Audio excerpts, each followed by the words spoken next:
It's a staggering response. So we were asked just a week ago by the Football Association to set up this specific helpline to deal with the emerging disclosures in relation to sexual abuse in football.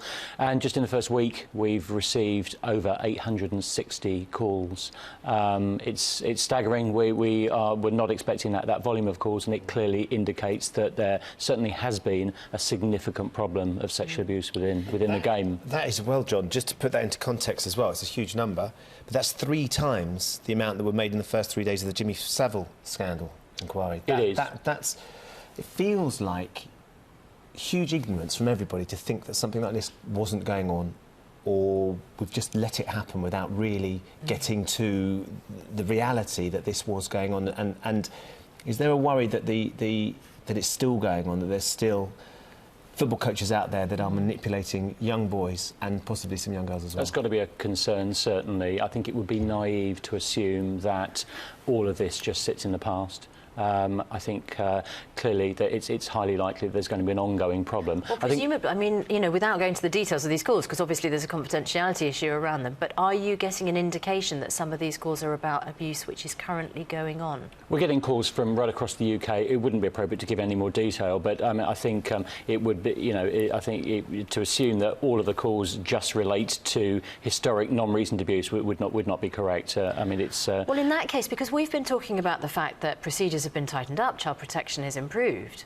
I mean, if we're hearing from you this morning that it is a possibility that this is going on now, parents have every reason to be concerned.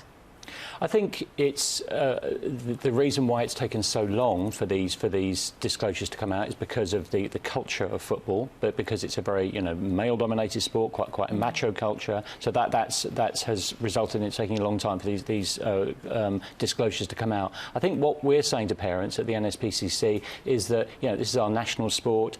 Up and down the country, children are playing weekend football, and generally speaking, they're enjoying that and it's safe. And, you know, great steps have been made actually over recent decades.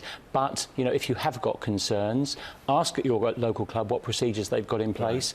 Right. Ask about their vetting procedures, their recruitment of volunteers and staff. And if you've still got concerns, ring the NSPCC helpline and we can give you further advice and support on that. Can parents get background information on the coaches in the clubs? Can they go in and say, I'd like to see, I don't know, there used to be a CRB check, wasn't it? I think that might have changed, but can I see the check? Can I see his history and his background? It's now the DBS service that does the checks.